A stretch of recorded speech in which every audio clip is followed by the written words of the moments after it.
Do you guys want to introduce yourselves? Alright, so I'm Max. I'm a designer at Imaginary Forces. I work with Henry, and this is my good friend. I'm Theo Daly. I'm a freelance creative director over here at Imaginary Forces too. So yeah, Max is an art director here.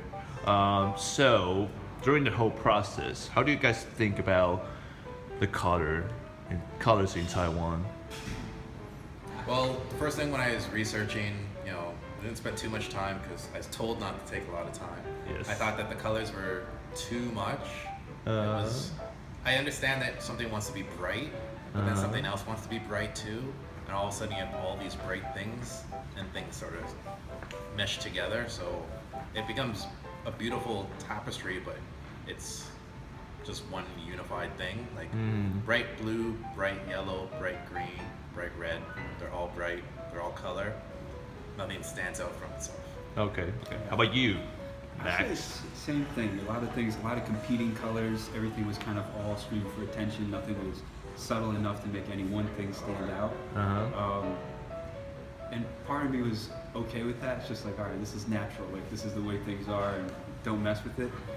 Given the challenge of what would you do if you're going to redesign it and rethink about the color, I kind of just went for having fun with it. But Yeah. Go next. So. I see. Okay.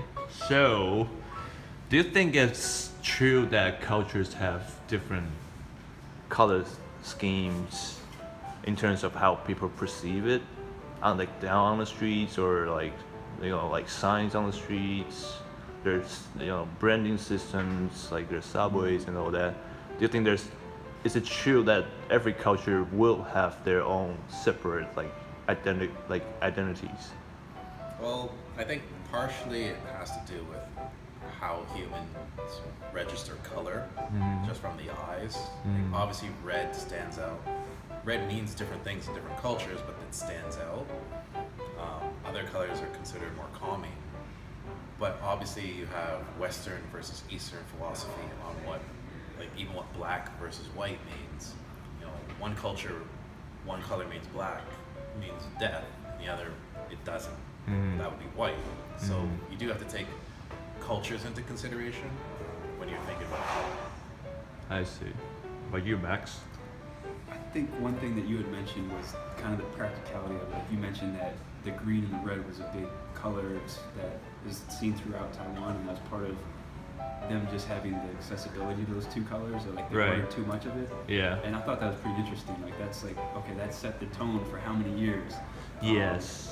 And it's like those little things that people don't account for. It's not something that's premeditated, but just kind of happens. I found that pretty interesting, but taking a second look at it, it is like, oh wow, they're going for some real reds, some real greens here. It's right. So it's kind of it's overwhelming, but it's the way it goes. Okay.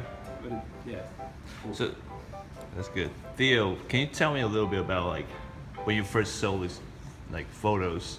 You were saying that this might be caused by the weather and the actual country that's in a different side of the world as yours. Yeah. So totally, certain areas of the world, they paint, they're building certain colors just because temperature, storms, a lot of sunlight. So things like that do affect, the buildings. So bit by bit, if they colored it, say, really dark color, really bright color, that would affect it over time. So every culture is different in that sense because where they are in the world, so they do have to account for that. For this exercise, though, I was thinking more of what could stand out with that context, and what's the practicality of covering a whole building versus covering a bike. Yeah. Okay. Cool. So last question: if you guys were to rate the colors in Taiwan out of 10, how many score would you give it? 10. Out of 10. I don't know. Out of what 10. To say. I think it's. I don't think I've experienced it fully. I think I'd have to go there and really get submerged into it and really absorb it based on the stuff that you gave us. Maybe the worst case scenario. So I'd give it a 7. But it could. Yeah, I don't know. I think I'd have to see it all in context. What does that room look like when it's in someone's kitchen or Good point. Something like that. Yeah. But I don't think I had the immediate reaction of like, oh, these colors are terrible. Oh, yeah. But, Huh. But that's why I'm a designer who's the creative director. I mean, I would say that question is a little loaded. I think color itself, you can't rate. Mm-hmm. Like a color is a color. True. Like, I'm not gonna say blue's better than green or red's better Yes. than green or yellow's better than black or something like Yes. that. But I would say from the research of looking at Taiwan and it as a whole, I would probably give it something like a 2 in terms of the use of color overall in the spaces, like this color next to this color next to this color next to this color. But the ability and I guess you'd say the freedom to use color, I'd give it like a 10.